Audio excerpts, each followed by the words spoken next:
Nabi Isa ini dianggap sebagai anak Tuhan dengan ajaran Trinitas, ada Tuhan Bapa, Tuhan Anak, Tuhan Roh Kudus. Tuhan Bapa maksudnya Allah. Jadi orang-orang Kristen pun sebenarnya mereka percaya Allah itu ada, sama dengan kita, cuma bedanya kita meyakinkan Nabi Isa itu Isa Al-Masih Putra itu adalah Nabi Allah. Mereka mengatakan meyakinkan anak Allah. Nah, disitulah letak kesesatan orang-orang Kristen. Padahal kata Allah dalam Al-Quran, lam yalid walam yulad, Allah tidak beranak dan tidak pula diperanakan. Lah kalau Allah beranak berarti Allah hamil dong. Terus di mana beranaknya? Di Harapan Mulia. Berapa bayarnya? Itu para ruh itu agama. Agama buatan manusia tuh, rekayasa. Makanya banyak orang Kristen masuk Islam, seperti di Rusia itu jutaan umat Islam. Orang Kristen masuk Islam di Rusia, di Jerman udah banyak yang masuk Islam setelah menemukan kejanggalan ajaran mereka. Baik, terakhir dari Sayyidina Ali bin Abi Thalib karramallahu wajhah. Ia berkata, telah bersabda Rasulullah sallallahu alaihi wasallam, innallaha ta'ala qala la ilaha illallah isnin faman qalaha dakhala isnin wa man dakhala isnin faqad umina bin adabin. Ini hadis qudsi diriwayatkan oleh Ibnu Asakir. Artinya begini, Rasulullah sallallahu alaihi wasallam telah bersabda, sesungguhnya Allah berfirman bahwa kalimat la ilaha illallah itu adalah bentengku.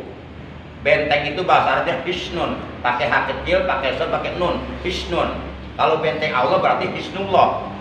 Sesungguhnya kalimat la ilaha illallah itu adalah bentengku, kata siapa? Kata Allah. Maka barang siapa yang berzikir dengan kalimat la ilaha illallah, berarti dia sudah masuk ke dalam bentengku.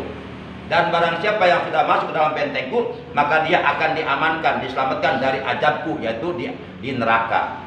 Nah, jadi kita tidak boleh melepas kalimat la ilaha illallah. Bahkan dalam hadis yang lainnya Rasulullah bersabda, innallaha ta'ala harrama 'alan nari man qala la ilaha illallah yabtaghi dzalika wajha.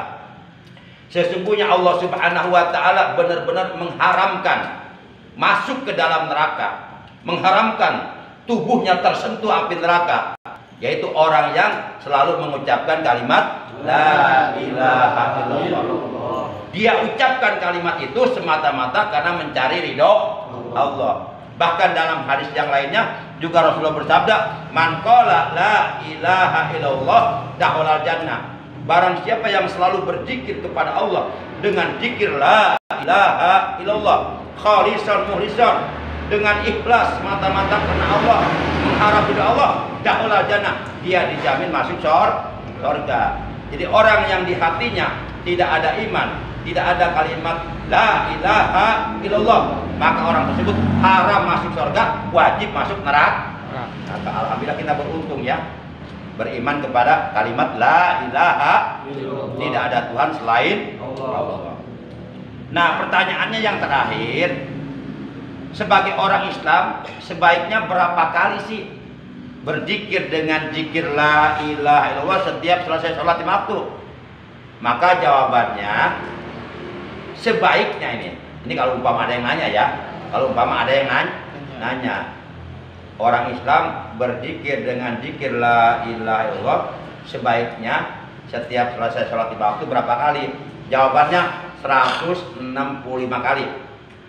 Itu minimal, paling sedikit, sekurang-kurangnya. Sekurang-kurangnya orang Islam itu berzikir kepada Allah dengan zikir la ilaha illallah setiap selesai sholat lima waktu sebanyak 165. Itu minimal, maksimal terserah sebanyak-banyaknya selagi kita mau. Kemudian ditanya lagi, itu dari mana dasarnya? Yuk kita lihat. La 2 huruf ya, ilaha 3 huruf, illa 3 huruf, Allahu 4 huruf. Jumlahnya 12 huruf. 12 itu adalah merupakan rincian dari rukun Islam ditambah rukun iman.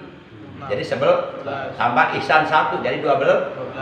Jadi Islam, iman, ihsan yaitu rukun agama yang 3, itu semuanya sudah tercakup dalam kalimat la ilaha illallah. Artinya apa? Artinya kalau kita selalu berzikir kepada Allah dengan zikir la ilaha illallah, maka Allah Subhanahu wa taala akan menjaga keislaman kita, akan menjaga keimanan kita, akan menjaga keihsanan kita, sehingga manakala kita menghembuskan nafas kita yang terakhir ketika sakaratul maut, meninggal dunia dalam keadaan husnul khatimah, ahli surga. Kemudian kita lihat, la itu naktu hurufnya 31, ilaha itu naktu hurufnya 36, illa itu naktu hurufnya 32, Allahu naktu hurufnya 66. 31 tambah 36 tambah 32 tambah 66 jumlah 165. Sok hitung. 31 tambah 36 tambah 32 tambah 66 jumlah 165. Makanya para ulama mengatakan minimal paling tidak kita berzikir kepada Allah setiap selesai sholat 5 waktu dengan zikir la ilaha illallah sebanyak 165 kali. Karena itu la naktu hurufnya 31, ilaha naktu hurufnya 36, illa naktu hurufnya 32, Allahu naktu hurufnya 66. 31 tambah 36 tambah 32 tambah 66 jumlah 165. 165 kalau ditulis dengan Arab nih. Kalau Arab kan dari kanan ke kiri, ya kan? Kalau Latin dari kiri ke kanan. Ini Latin 1, 2, 3. Tapi kalau Arab dari kanan 1, 6, 5 kan? 1, 6, ya kan? 5 rukun Islam, 6 rukun iman, 1 rukun ihsan. 5 tambah 6 tambah 1 12. Jadi rukun agama ada 3, Islam, iman, ihsan. Islam rukunnya ada 5, iman rukunnya ada 6, ihsan 1. Nah, Islam, iman, ihsan jumlahnya 12. 12 ternyata dikumpulkan dalam kalimat la ilaha illallah yang jumlah hurufnya ada 12 huruf. Demikian materi talim kita malam ini tentang makna kalimat la ilaha illallah. Baik, selanjutnya dibuka jam berapa ini? 10. Hah? 10.22. 10.22, tengah 11 kurang 8 menit. Baik, ditambahlah kira-kira 20 menit lah untuk tanya jawab lah. Itu pun kalau ada, tidak menutup kemungkinan di antara jamaah ada yang mau nanya gitu, punya pertanyaan, punya masalah, silakan. Silakan, pertanyaan dibuka dari sekarang, dimulai, silakan. Ada, boleh. Mau nanya soal yang tadi ngebahas soal hari kiamat. Apakah orang-orang yang soleh yang beriman pada Allah akan merasakan hari kiamat? Iya, pertanyaannya itu aja. Itu aja. Iya.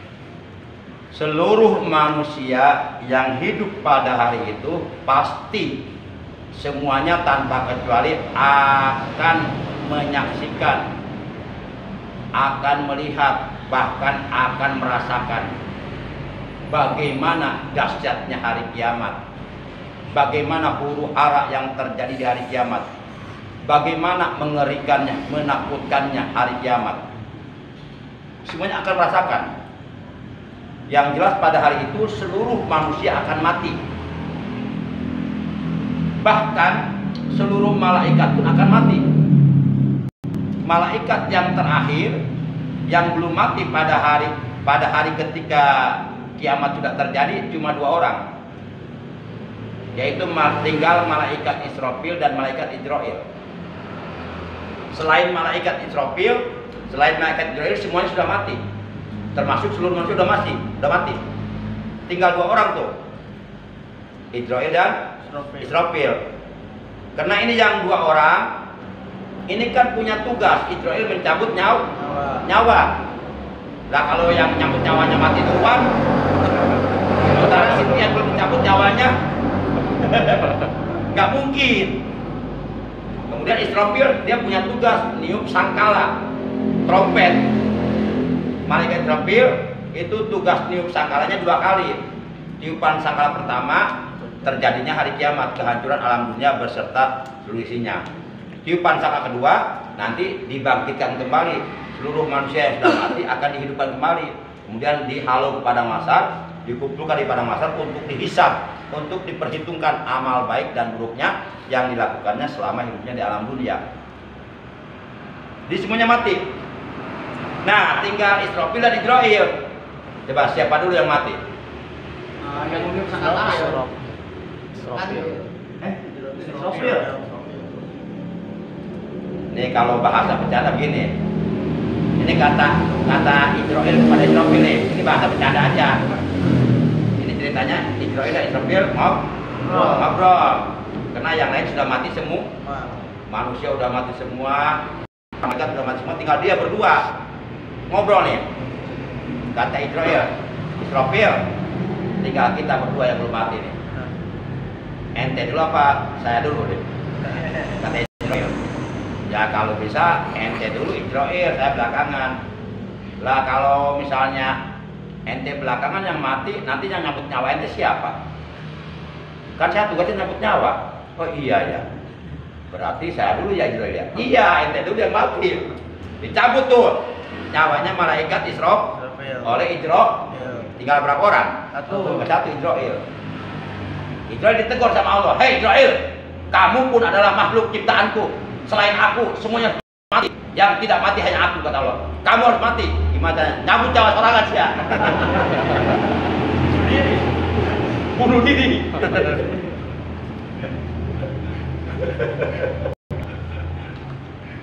Ya, semuanya akan merasakan ya.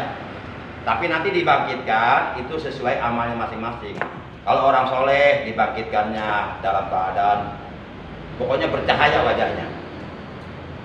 Nanti manusia dibangkitkan dari kuburnya masing-masing beda-beda, tergantung amal perbuatannya waktu hidup dalam dulu pernah terjadi. Zaman Sultanul Aulia Gausul A'zam Qutbul Alamin Syekh Abdul Qadir Al-Jailani Qaddasallahu sirrah, ada 2 orang bertengkar, masing-masing mereka nggak mau kalah. Yang satu umatnya Nabi Muhammad, yang satu umatnya Nabi Isa. Nah, mereka masing-masing mengagungkan Nabi mereka. Kata orang Nasrani nih, hebatkan juga Nabi saya, Nabi Isa. Kata umatnya Nabi Muhammad, apa kehebatan Nabimu, Nabi Isa? Oh, nabiku, Nabi Isa bisa menghidupkan orang yang sudah mati. Jadi Nabi Isa itu mujizatnya bisa menghidupkan orang yang sudah mati. Ada orang udah mati nih, pengen dihidupkan kembali, orang bisa hidup. Caranya, Nabi Isa ngomong. Misalnya Nabi Isa datang ke kuburan nih, kuburan udah 1000 tahun. Dia tinggal ngomong aja, "Kau beit nih, bangun kau dengan izinku." Belah kuburan tuh, langsung muncul lagi joget. Oh ternyata ini orang waktu dibilang bang joget sesuai amalnya. Pas yang satu lagi dibangun, "Kau beit nih, bangun dengan izinku." Ya begitu belah kuburan, langsung Kang Wirid berarti. Tergantung amalnya masing-masing. Terus kata umatnya Nabi Muhammad, tidak, masih hebat nabiku Nabi Muhammad. Emang nabimu bisa menghidupkan yang mati? Oh, nggak usah nabiku, cucunya aja bisa menghidupkan yang mati. Siapa? Syekh Abdul Qadir Jailan. Itu cucunya Nabi Muhammad. Cucunya aja bisa menghidupkan yang mati, apalagi kakeknya gitu kan. Nah, kebetulan Syekh Abdul Qadir Jailan datang. Ditegur tuh mereka berdua, ada apa ini ribut-ribut? Diceritakan oleh mereka, bla bla bla bla bla. Kata orang Nasrani, ini ya Rasulullah, kata orang Nasrani, Nabi Isa hebat, bisa menghidupkan yang mati. Itu kata umatnya Nabi Muhammad. Ada Tuhan Syekh Abdul Qadir Jailan. Ini orang Nasrani mengatakan masih hebat Nabi Isa daripada Nabi Muhammad, karena Nabi Isa bisa menghidupkan yang mati. Terus akhirnya Syekh Abdul Qadir Jailani ngomong kepada orang Nasrani, nggak usah ribut, yuk kita jalan, kita nyari kuburan yang sudah lama sekali yang kira-kira umurnya sudah 500 tahun. Maka jalanlah mereka bertiga, umatnya Nabi Muhammad, umatnya Nabi Isa, dan Tuan Syekh Abdul Qadir. Jalan mencari kuburan yang sudah hubul, yang sudah umurnya ratusan tahun. Maka ketemulah ada kuburan yang konon katanya itu kuburan sudah lama, sekitar sudah 500 tahun. Nah, di sini orang Nasrani, di sini umat Nabi Muhammad, di tengah Tuan Syekh, ini kuburan. Tuan Syekh nanya kepada orang Nasrani, "Hei, Nasrani, Nabi Isa kalau menghidupkan yang mati, gimana ngomongnya?" "Qum biidznillah." Bangun kau dengan izin Allah, bangun. Hidup lagi. Nih dengerin aku ya. "Qum biidzni." Bangun kau dengan izinku. Hebat nggak? Kalau Nabi Isa masih menyebut nama Allah dengan izin Allah, tapi Tuan Syekh dengan izinku. Berarti lebih hebat kata-katanya. Nah, luar biasa. Itu tiba-tiba belah kuburan. Bangun. Joget. Goyangan dombre. Akhirnya orang Nasrani taluk, akhirnya dia beriman kepada Nabi Muhammad. Nah, gitu ya. Jadi semuanya pasti akan merasakan. Baik, yang lain? Gak ada. Kalau gak ada kita tutup. Yang berkaitan dengan sholat.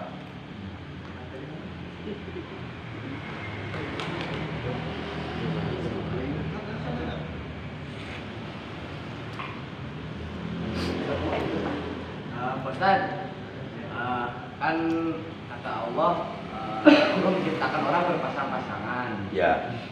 Kalau misalnya orangnya meninggal, terus belum nikah, itu gimana Pak Ustaz? Si lakinya gitu. Iya, iya. Meninggal tapi belum menikah, kan kata Allah berpasang-pasangan. Iya. Pertanyaannya apa tuh? Itu. Pertanyaannya kalau misalnya meninggal tapi belum nikah, cuman kata Allah kan berpasang-pasangan di dunia. Itu belum masuk pertanyaan, itu kalau pernyataan. Oh, pernyataan. Itu sih pertanyaan. Itu belum ada pertanyaan belum. Nah, kalau umpama mau diadakan pertanyaannya, bagaimana si laki-laki tersebut, apakah nanti di suatu ya, menikah atau tidak gitu kan? Ya. Baik ya. Betul kata Allah dalam Al-Quran, wa khalaqnakum azwaja. Ada di surat An-Naba. Wa khalaqnakum azwaja, dan kami telah menciptakan kamu berpasang-pasangan. Ada laki, ada wanita, ada siang, ada malam, ada kanan, ada kiri, ada atas, ada bawah, ada miskin, ada kaya, ada pejabat, ada rakyat, ada guru, ada murid, ada putih, ada hitam, semuanya berpasangan. Itulah sunnatullah, itulah ketentuan Allah. Pertanyaan, lalu kemudian kalau umpama seorang laki-laki belum sempat menikah, keburu datang ajal meninggal dunia, apakah nantinya di dalam surga akan dinikahkan dengan bidadari? Akan. Setiap ahli surga terlepas dari apakah dia ketika di dunia sudah menikah atau belum menikah, baik laki-laki maupun perempuan, setiap ahli surga itu akan dinikahkan dengan 7.000 bidadari. Cuma kalau dia tidak menikahnya, bukan berarti dia nggak mau menikah. Sebab menikah itu sunnah Rasulullah. Kita nggak boleh mengingkari sunnah Rasulullah. Jadi orang tersebut sebenarnya ingin menikah tapi keburu datang aja. Itu akan dinikahkan dengan 7.000 bidadari. Setiap ahli surga. Iya. Tapi nanti yang akan menjadi permaisuri dia satu orang. Sisanya jadi pelayan. Kita pengen apapun dilayani. Oleh sisanya yang dari satu orang. Berarti sisanya 6.999 bidadari. Lalu bagaimana kalau umpama yang belum menikahnya perempuan? Apakah akan dinikahkan? Akan dinikahkan dengan seorang laki-laki yang ahli surga. dan akan diberi pelayan sama. Akan pernah baca keterangan satu orang ahli surga itu akan dinikahkan dengan 7.000 bidadari. 7.000 bidadari itu. Tapi jangan dikejar pakai akal ya. Maksudnya akal kita jangan ngeres ya. Jadi imajinasi jangan ke sana, jangan. Sebab itu mah di surga mah kecil. Nikmat surga yang paling besar nggak ada yang lebih besar kecuali ketemu dengan Allah. Itu nikmat surga yang besar. Yang lain nggak ada apa-apa yang udah. Pokoknya intinya di surga ingin apapun ada. Bukan kata Allah dalam hadis kursi, inni a'datu li ibadis sholihin ma la ain ra'at wala ujun sami'at wala khatar ala qalbi basar. Sesungguhnya aku, kata Allah dalam hadis kursi, telah menyediakan bagi hamba-hambaku yang soleh, yang bertakwa, yang beriman dan beramal soleh, kenikmatan-kenikmatan yang belum pernah dilihat oleh mata, kenikmatan-kenikmatan yang belum pernah terdengar oleh telinga, kenikmatan-kenikmatan yang belum pernah tersirat di benak hati manusia. Kenikmatan itu sangat nikmat, nggak bisa dibayangkan nikmatnya. Saking sangat nikmatnya nggak bisa dibayangkan. Jadi membayangkannya nggak bisa. Nah, dan nggak usah dibayangkan nikmat surga mah amal kabayang. Caranya dibuktikan dengan amal soleh supaya kita bisa melihat, bisa menikmati dari surga. Jadi begitu ya. Jadi baik belum menikah atau udah menikah, yang jelas setiap ahli surga akan dinikahkan dengan para bidadari. Tapi tetap nanti kalau yang sudah menikah, yang akan menjadi permaisurinya adalah istrinya sendiri waktu di dunia. Yang lainnya pelayan. Yang lain nggak ada. Ada Pak Ustaz. Ya. Ketika kita ingin membaca la ilaha illallah, apakah wajib berwudu apa enggak? Baik.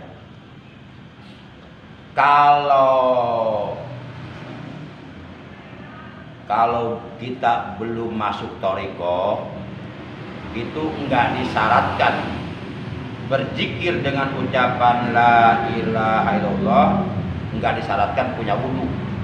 Kalau kitanya belum masuk thariqah, belum masuk tarekat, ya.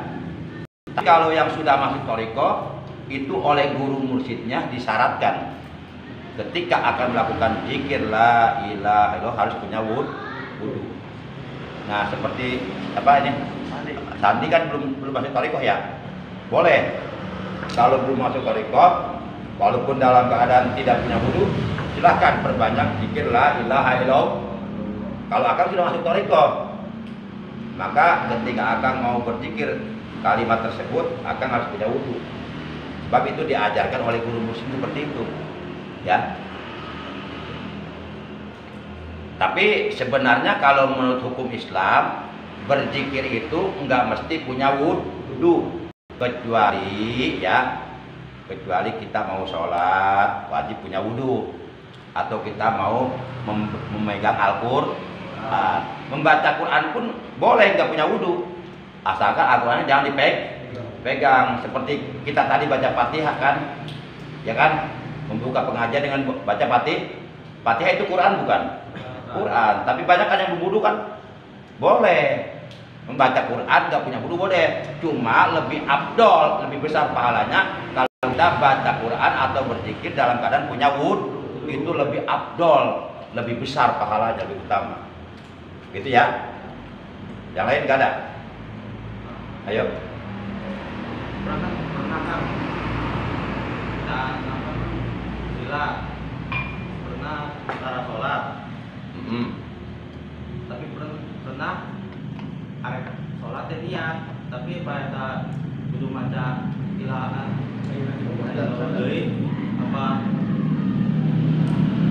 mana sholat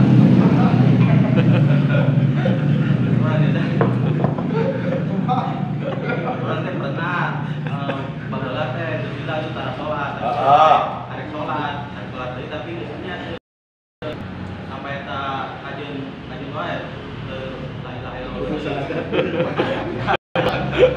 malah dia kan tak gitu Pak. Baik. Tapi niat dia tak. Eta niatan yang naon? Sholat. Oh, ada perlu niat. Dan niatan besar. Tapi terus Islami gitu terpesilah gitu antara sholat Jumat atau sholat naon. Jumat, sholat Jumat. Ada Tapi- syahadat deui apa henteu? Betul. Cenama lamun berat 3 kali apa berangkat kudu maca syahadat deui. Cenah. Baik. Berarti sholat yang diwajibkan oleh Allah itu ada 6 ya. Ada 6. Pertama sholat subuh, kedua sholat zuhur, ketiga sholat asar, 4 maghrib, 5 isya, 6 Jumat. Nah, ini 6-nya wajib. Ya. Berarti ini beda masalah ya. Ini meninggalkan sholatnya, apa meninggalkan sholat yang 5 waktu, apa meninggalkan sholat Jumat atau dua-duanya? Jumat. Hah? Jumat. Kabeh. 5 waktu iya gitu ya, tinggalkan. Jumat apalagi gitu. Baik.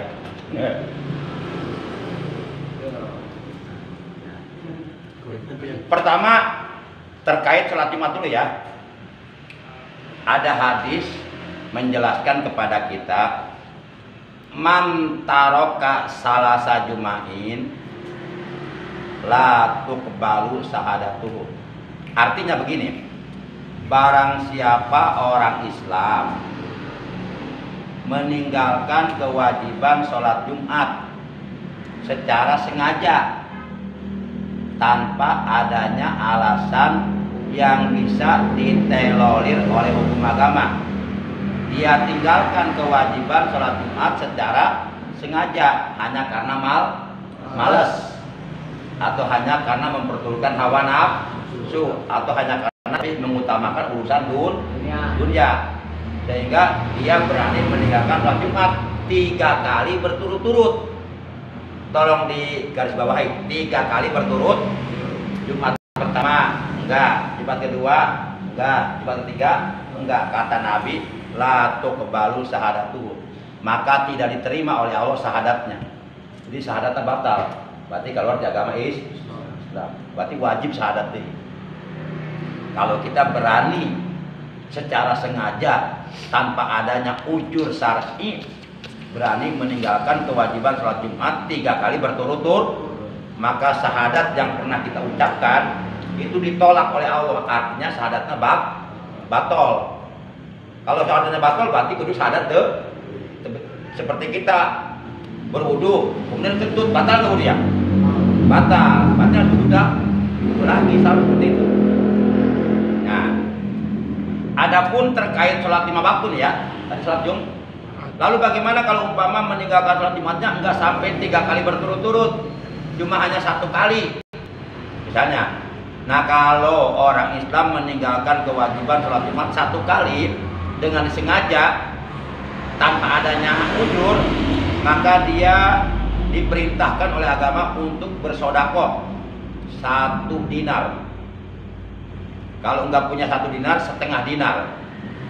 Dinar itu mata uang Mesir. Ya kira-kira 1 dinar berapa ya? Nggak tahu lagi. Nah, ini HP kaya HP.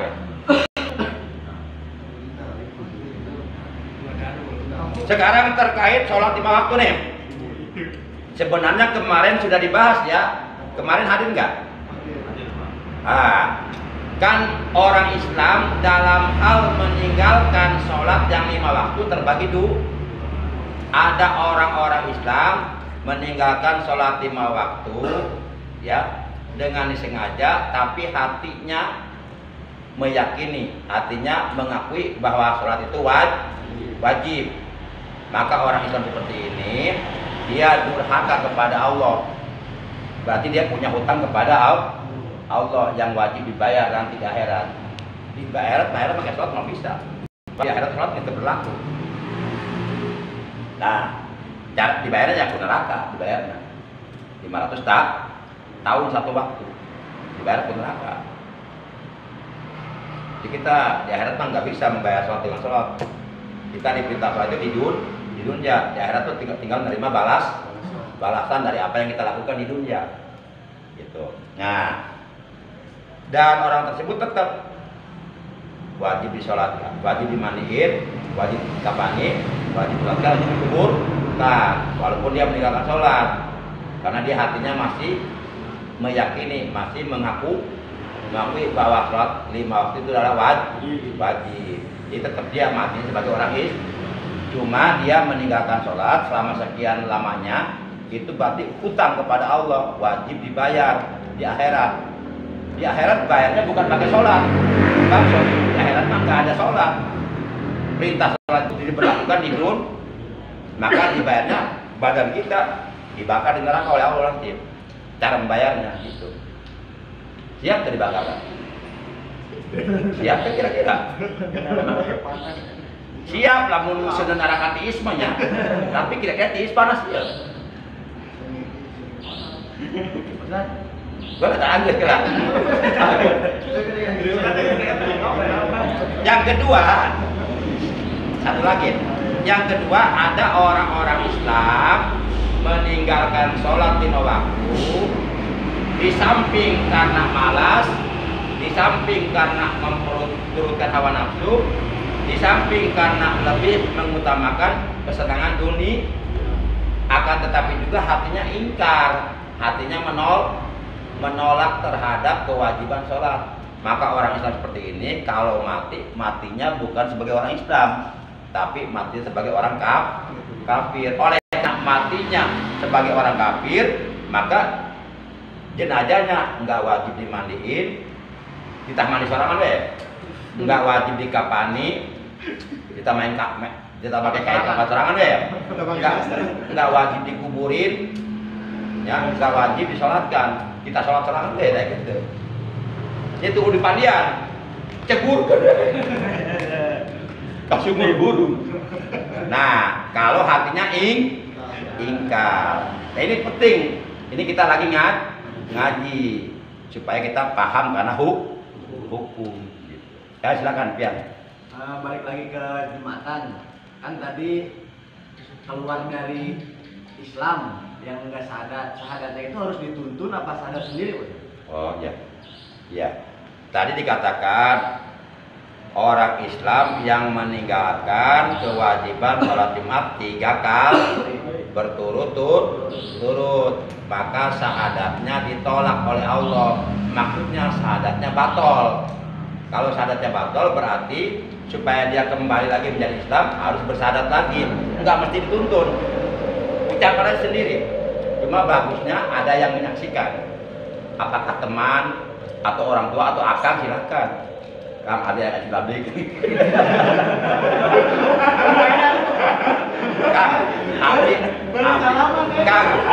Kang abdi badi lebet Islam deh Kang. Arek syahadat teh saksianna Kangnya, tapi ulah disudah tadi Kang. Berarti sendiri juga nggak apa-apa. Nggak apa-apa. Cuma bagusnya ada saksi, ada yang menyaksikan.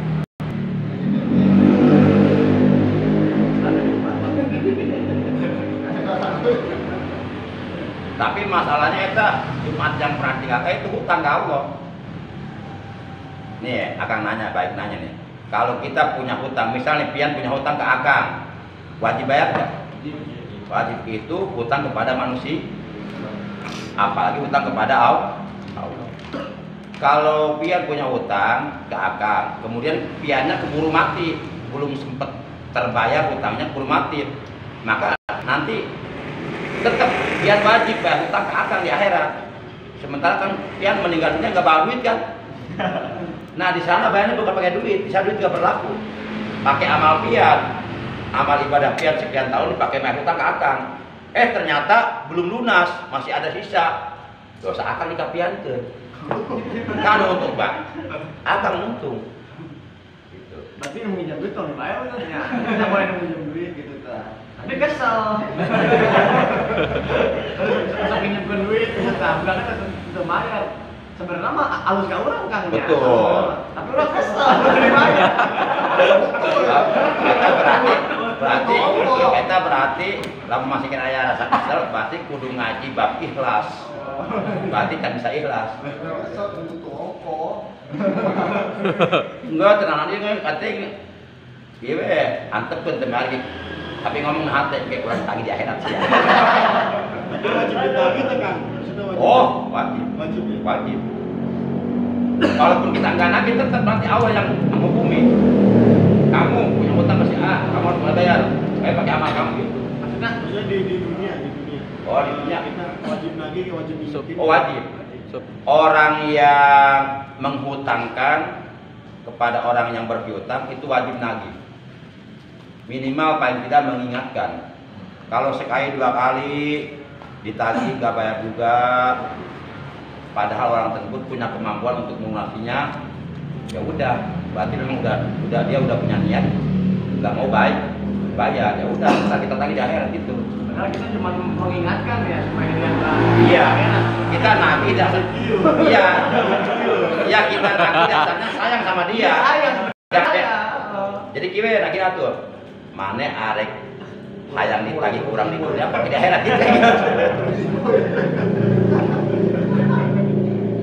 Gitu.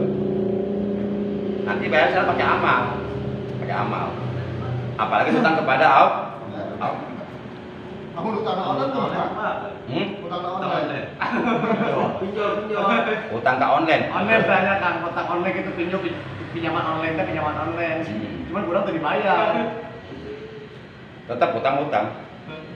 Aduh. Maksudnya bagus dia utang ya kan ya. Tetap utang.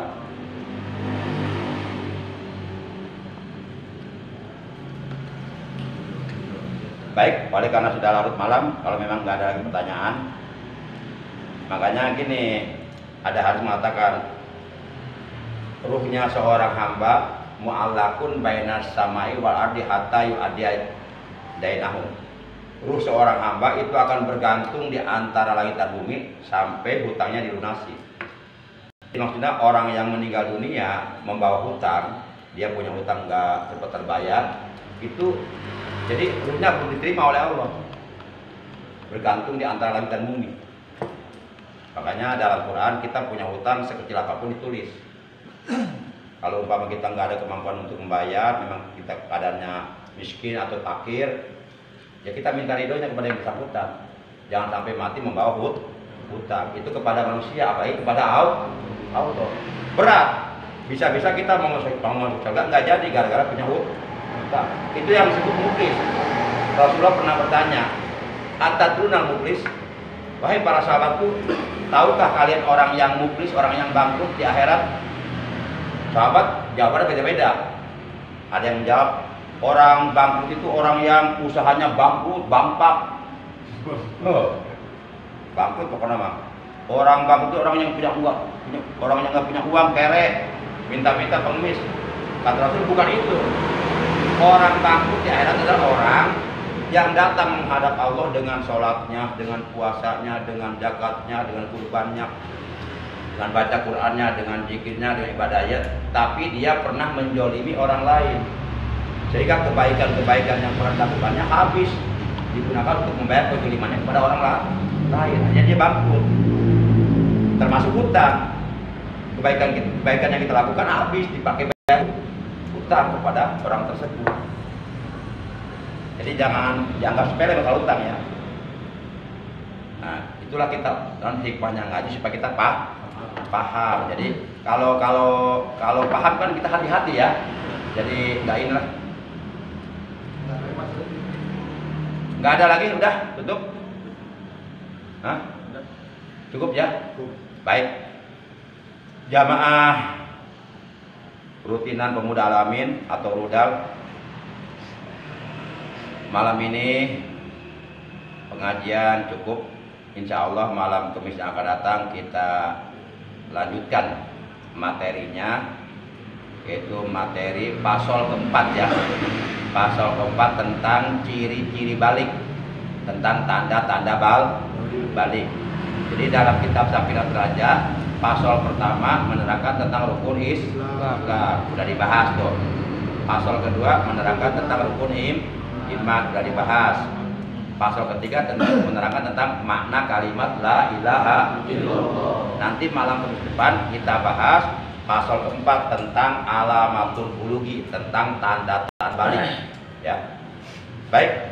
Mari kita tutup taklif kita pada malam ini dengan ucapan hamdalah. Alhamdulillahirabbil alamin. Subhanakallahumma wa bihamdika asyhadu an la ilaha illa anta wahdaka la syarika laka astaghfiruka wa atubu ilaik. Astaghfirullah.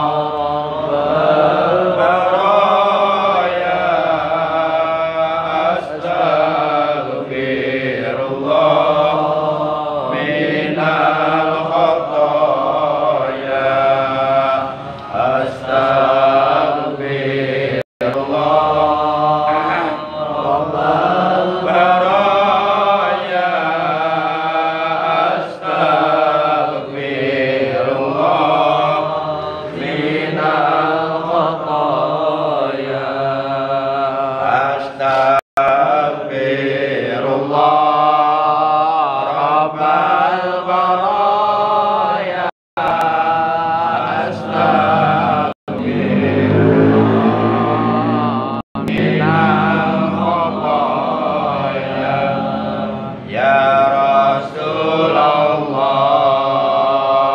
salamun alaik ya Rabbi asyhadu wa daraji abada ya jiratal alamin. Ya uhailal judi wal karami, ya uhailal judi wal karami.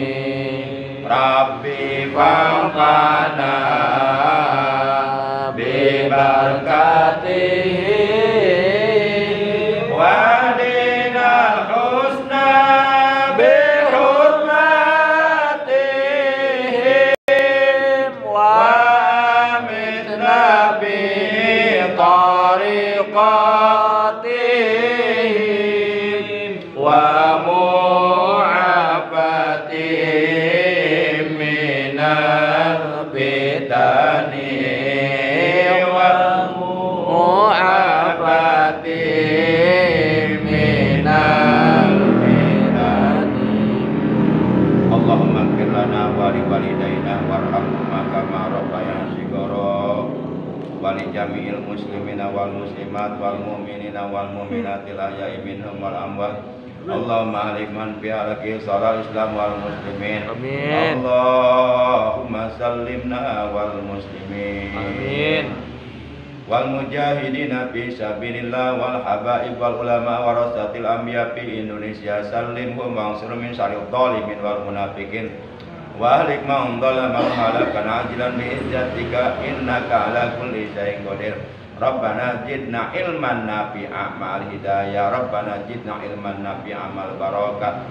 Rabbana atina fil ladunka rahmah wa hayyi lana min amrina rasyada. Rabbana atina fid dunya hasanah wa fil akhirati hasanah wa qina adzabannar. Sallallahu ala sayyidina Muhammadin wa ala alihi wa sahbihi baraka wa sallam. Walhamdulillahi rabbil alamin. Demikian, mohon maaf, adanallahu wa iyyakum ajmain. Wassalamualaikum warahmatullahi wabarakatuh. Waalaikumsalam.